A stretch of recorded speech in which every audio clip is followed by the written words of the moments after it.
So JT is basically trying to like almost AI robot himself into being the most popular, perfect cast member of Southern Charm. I'm convinced that's what he's doing. He got so much. I also blame some of the fan base because they were like pumping him up in his comments and, oh, thank you for coming for Austin. We love JT, blah, blah, blah. And all that went right to his head. And so that's why he's befriending Venita, which is I can feel that he's using her, and I can tell she doesn't know he's using her. So that's gross. Then he's looking for any opportunity he can find to like latch on to another person, maybe for relevance in a storyline.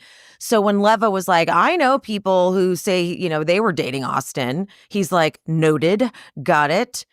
And what does it matter to JT? Like, I get that it was a good bit your first season, but now you're back your second season and you're looking for any opportunity you can to fight with him. And the way he treats his girlfriend, it has nothing to do with you. Before, when he didn't have anything to do with him before either, but we allowed it. But now it's like, no, you just look insane because maybe we could have thought this was a moment in JT's life that he couldn't stop coming for Austin and it was a thing he was going through. Maybe Taylor had something to do with it because he liked Taylor and Taylor hooked up with him and all this shit. Maybe. But now you're coming back again and now you're going cuckoo crazy because now you're pulling in Madison, her hot ass husband who's a firefighter, Brett, and Patricia. Well, no, Craig kind of did that to him.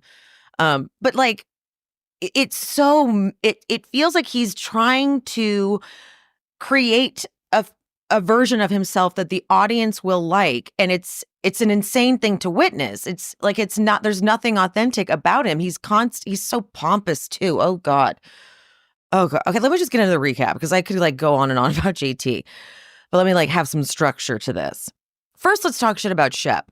When they show the Taylor Gaston, I didn't realize his name was Gaston. I didn't know anyone else was named Gaston besides Gaston from Beauty and the Beast. I didn't know human beings walked around this earth. Like, hello, my name is Gaston. I didn't know that. Never knew that. So that's Gaston.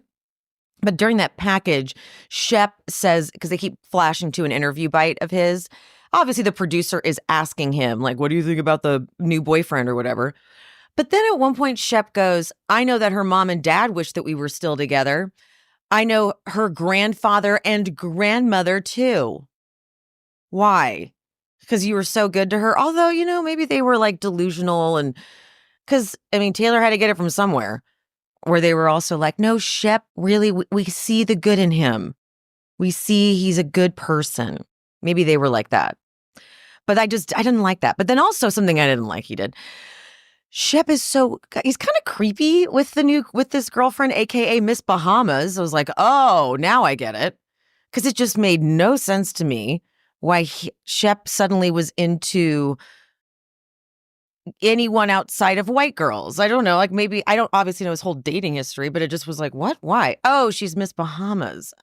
Oh. But what he says is, Sienna is very smart and driven and independent. She got into med school. She's a lot of things that Taylor wasn't, even though she's younger. Like, it's like you stuck the knife in and then and you twisted it. As far as her, like, having her own thing, and being a baller a little, like that. Oh, just, like she's cooler than Taylor in every fucking way. Wow. Dick. Taylor having a boyfriend, though, does make it tolerable for me to have her on the show because I didn't want to deal with another season of her, like, pining for Shep and back and forth, and I didn't want to watch that. And she was so, she was unhinged last season. I should probably like rewatch last season just because I kind of forgot how like awful she was. But now that she has a boyfriend, it puts her in a position of a little bit more power against Shep, who's going to clearly be like a little loser. And I'm okay with that. Like, we can handle that. Now let's talk about JT. He takes his mom, and is that his sister? I couldn't catch the whatever they call it. Is that called a chyron when they put it on the screen? No, that's something else. I don't know what I tried to be smart, but that's not what it is. But JT, when he's talking about the property, he's just so full of himself. He goes, I don't identify as rich, but I feel like I'm doing well. This property, had zoning that made it a hotel, so it's very valuable. Then we see his apartment, and I'm like, okay, it's nice. I'm sure it's a lot of money, but like there's no furniture in it. Why are we looking at it? Like, okay, thanks, dude, whatever. But then he tells his mom and I'm guessing sister about what he did with Miss Pat and the cane. And he's like, even if you were trying to like, have inclusivity or have everyone, be a part of it, no. Even if you almost died, no. No, dude. Okay, moving on from that for now. Quick subject change, but Madison's husband, Brett, has thyroid cancer. Now, I did not see that coming. That is such a fucking shame. They're both so healthy. Like, they take care of themselves. And then he gets thyroid cancer? Like, that's not fair. That's not fair at all.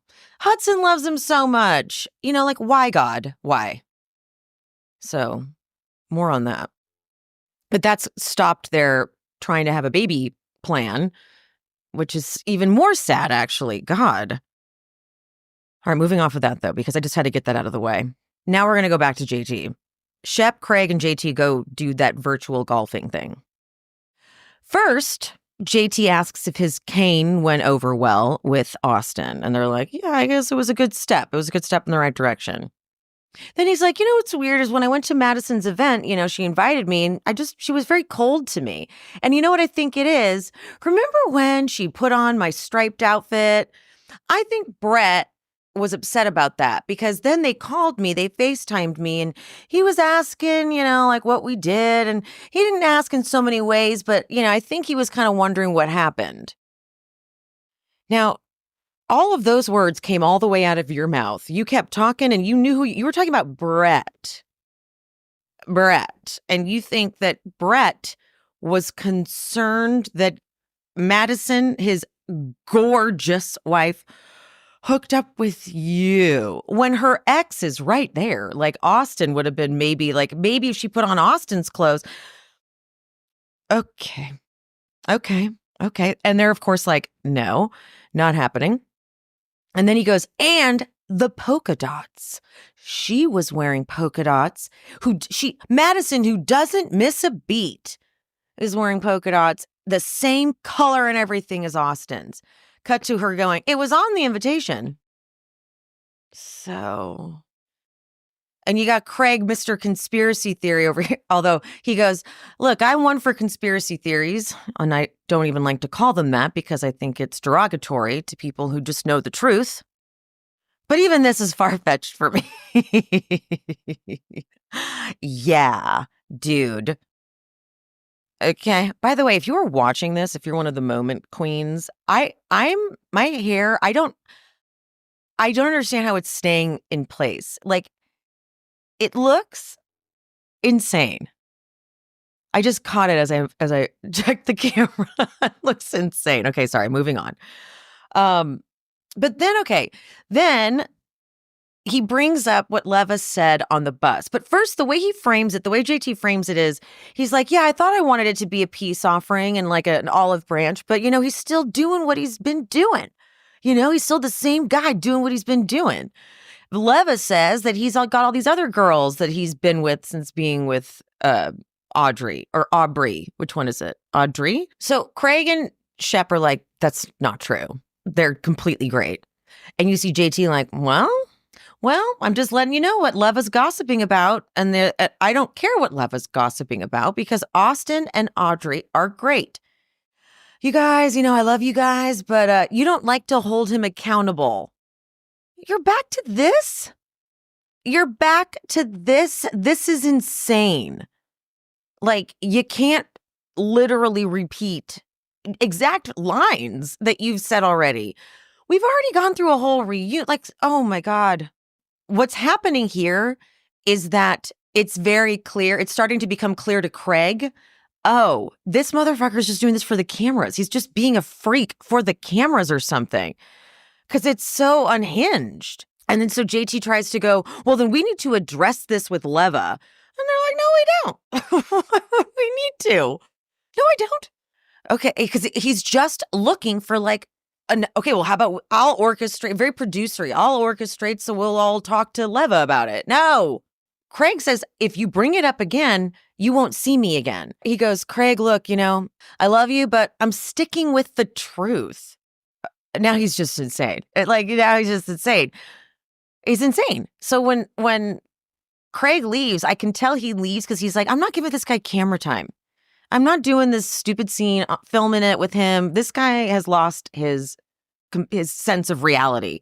But then you got Shep when he's like, stop. What are you doing? Stop. He's like, words matter. So do actions. He's like, if I can't talk to my friends about what's going on and what I'm hearing, then, we're not friends. That dude, he goes, that's not how you approach it, though. You got right back in the weeds. Just stop. And he's like, oh, you can tell he's all pissed. Ew. So it's a new year. It's 2025. And you're thinking, how am I going to make this year different? How am I going to build something for myself? I'm dying to be my own boss. Or let's see if I can turn this business idea I've been kicking around into a reality. But I don't know how to make it happen. Shopify is how you're going to make it happen. And let me tell you how. The best time to start your new business is right now. Shopify makes it simple to create your brand, open your business, and get your first sale. Shopify has thousands of customizable templates, so no coding or design skills required. All you need to do is drag and drop. They have a powerful social media tool that lets you connect all your channels and create shoppable posts that help you sell everywhere people scroll. Shopify helps with the details like shipping, taxes, and payments from one single dashboard, which allows you to focus on the important stuff like growing your business. So what happens if you don't act now? Will you regret it? What if someone beats you to the idea? Don't kick yourself when you hear this again in a year because you didn't do anything now. Established in 2025 has a nice ring to it, doesn't it? Sign up for your $1 per month trial period at shopify.com/shespeaks, all lowercase. Go to shopify.com/shespeaks to start selling with Shopify today. Shopify.com/shespeaks. This episode of She's Speaking is brought to you by Wild Grain. Wild Grain is here to make you look like a baking expert without the stress. If you're not familiar with Wild Grain, it's the first Bake from Frozen subscription box for artisanal breads, pastries, and pastas. Wild Grain's boxes are fully customizable to your tastes and dietary restrictions. So in addition to their classic variety box, they recently launched a new gluten-free box and a plant-based box that is 100% vegan. Best of all, they take the hassle out of baking since all items bake from frozen in 25 minutes or less with no mess or cleanup. What I like to do is if I'm having people over or even just one person over, I throw a pastry frozen in the oven. So when they arrive, it smells incredible. And I'm like, oh, this been baking all morning. When really I just took it out of the freezer and put it in the oven. My friend actually just asked me about those scones. Where'd you get those scones you made, Wild Grain? So impress your guests with minimal effort this holiday season. Wild Grain is offering our listeners $30 off the first box, plus a free item when you go to wildgrain.com/shespeaks. You heard me. You can now get $30 off your first customized box when you go to wildgrain.com/shespeaks. Or you can use promo code SHESPEAKS at checkout. Well, then later he gives Venita a tour of this apartment again with nothing in it. And like, I know that they usually do this for continuity. Well, would they? I don't know. He can't move in. I don't understand why he showed us this place. Because I know when Tom and Ariana didn't have furniture that whole season on Vanderpump Rules, obviously, the reason they didn't get furniture was because when filming started, the house had to stay the same throughout all of filming.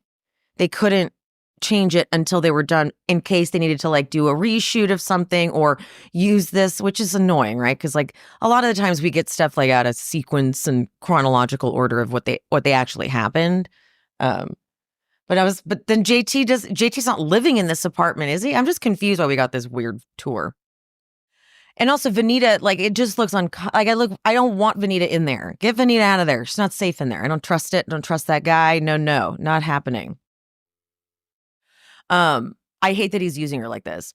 But okay, when he tells Venita like how he like saw the guys and talked about Austin and they got mad and Craig left, and it kind of seems like Venita's sort of like not co-signing, but maybe placating him a little bit. And she's like, you were just, looking for advice as a friend. I'm like, no, he wasn't. That's not what he was doing.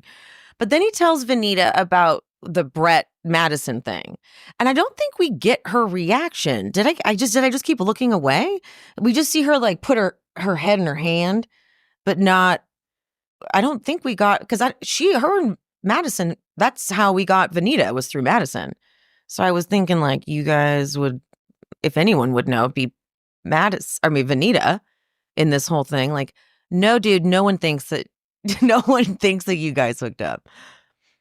Okay, so Patricia's doing her Easter Sunday thing, and Patricia seems to think that Whitney may possibly still be interested in Molly. And I knew as soon as I heard, like when Molly was like, why won't he wife me up, Whitney? And, whatever. I was like, I hate saying this, but he probably, because he's gross, he thinks that she's too old. And when she said she gained weight, I was like, and he probably thinks she's fat because he's gross, which is why, like, Miss Pat, I'm having a hard time glorifying this woman much more because look at all you did was with this son was make like a vampire douchebag. He's so creepy. And the woman he brought to the event on last episode looked like a child compared to him, but was kind of exactly what I would imagine him with, like some skinny, like dark goth kind of woman. Not Molly. So anyways, she's like, I'll sit them next to each other. Put a pin in that. We'll see how that goes. Craig comes to this ready to be messy. You can't tell right away because he's fighting off a head cold. But the way this guy just can't wait to launch right into what happened with JT. First, though, a little note. Whitney asks Shep, can I get you a cranberry or a Diet Coke? And the way Shep looks down, he kind of looks like uncomfortable. He goes, no, I would like a glass of champagne. There was so much there. There was so much in that little moment. And I'm like, what? What are you? Because was Whitney saying he hasn't been drinking around him, so therefore I'm assuming you're not drinking? Or was Whitney doing that for the cameras? Shep sucks too. Okay, but then Craig can't wait. He can't wait to tell Madison about JT saying that Brett thinks that they had an affair in Jamaica. Because he's like, it's so stupid, right? But then Craig completely manufactures that JT called Patricia a bitch. And what's interesting, Craig went on Watch What Happens Live and doubled down, saying that they just didn't show. He clarified that JT didn't say Patricia is a bitch, but Patricia was a bitch about the cane. But then even Andy's like, wouldn't they have shown that? And Craig's like, I don't know. Craig also said he's never lied on the show. And that was just crazy. No one, like, S.E. Cupp was on with him, and she was just sitting there like, what are we? I didn't realize S.E. Cupp was friends with Shep. They ask about Shep's new girlfriend at one point, and she's like, well, Shep was at my house with my husband and I, and he's talking about her then. I was like, oh, you're close? Like, he comes to your house? Oh. But she said all she can say is that her and her husband did not trust his intentions. But anyway, back to Southern Charm, or back to this episode. They sit to eat, and there's dialogue, whatever. But then they get the dessert, and the cupcake sandwich happens, and Whitney says, "That's the last thing you need, Molly." And he's like, "I can say this stuff to her. I've known her for 10 years. I can say these things." Do you see what you've done, Patricia? Patricia. This is your son. This is your son. Come get him. I felt so bad for Molly. This was on television. She knew it was going to be, oh God, fucking Whitney. He's so gross. Ugh. Like, Miss Pat, you're his mom. You raised this? Ugh. Ick, ick, ick. Gross. Wait, hold on. Also sorry, that's the end of the episode, but also on Watch What Happens Live. The topic of one of the viewer questions is, what was it like to hear Madison say that you were the most well-endowed of the group?